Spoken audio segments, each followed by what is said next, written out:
Hi there, it's Ian from the support desk here, and in this video we're going to take a look at the 4 of the most common tools that are used really across the system. The system will be used differently by different practices, but experience shows us that these 4 tools are really the most common one. And in this video I just want to give you a really brief overview just to give you a flavor of what the system can do. Below this video you're going to find a table containing links to all of the help articles on all of the tools, and that will take you through each tool in detail. And so really what we're going to do here at the moment is just to have a quick look at them. So if we jump right in, then the first one obviously is the staff management tool. This is essential. This is where you will assign your staff logins and their passwords if you've got any problems. If someone has forgotten their password and they need an administrator to come in and log them in, then they'll come to the staff tool. But the main thing that happens in the staff management tool is the user roles and access permissions.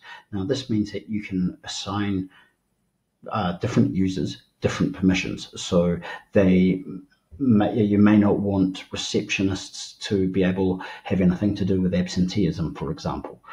So you just assign the various permissions here. Everything to do with the staff is taken care of in this tool. You can also group the staff into categories and into groups. So for example, you might have a category of receptionists, of nurses, practice management, doctors, etc.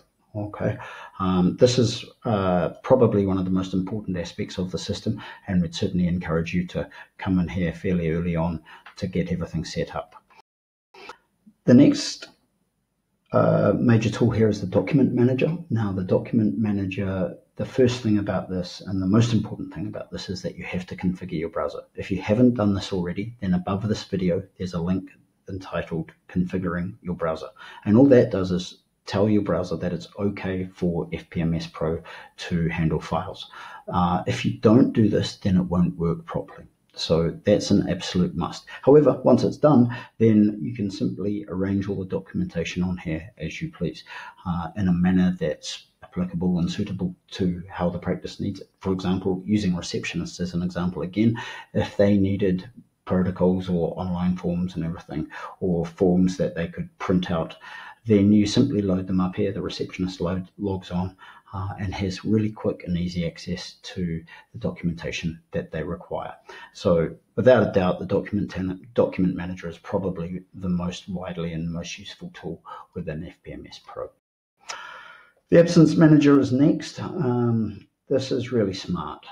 We recognize that practices have a number of different staff patterns. So you might have full-time people, you might have part-time people, you might have people on flexible shifts, you might have people working on an hourly basis. How do you manage absenteeism, time and lieu, overtime, study leave, etc.? And the simple answer is it's all handled now through Absence Manager.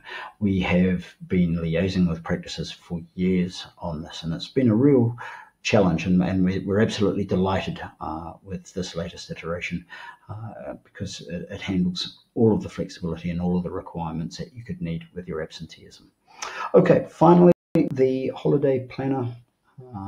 This is again a really smart, nice, simple tool. It's smart enough to understand that if somebody works 3 days in the week and they're off for the entire week, then that's only going to be 3 days holiday. When someone comes along and requests a holiday, then it brings up the permissions and then it checks out their holiday allocation. Once their holiday allocation has been deemed to be acceptable for the leave that they're requesting, then a notification will be sent to either the administrator or to the line manager, who can approve or not approve the leave. It's a really nice system. You can run reports on who has taken what holiday and who's got what left and what groups of people are all on holiday at the same time. So for example, again, staying with receptionists, you wouldn't want all the receptionists off on holiday at the one time, and this holiday planner will take care of all of those aspects of it. Okay, so below this video you're going to find a table full of links. And each one of those links will take you through to the detailed help article of each of the tools. Finally, if you need any help whatsoever, just to reiterate that the Help Centre is here to help, simply drop us a line and we'll be in touch. quickly. I'm losing my voice now, so I'm going to sign off and stop talking. But thanks very much for watching these videos, and we hope you enjoy using FPMS Pro. Thanks very much.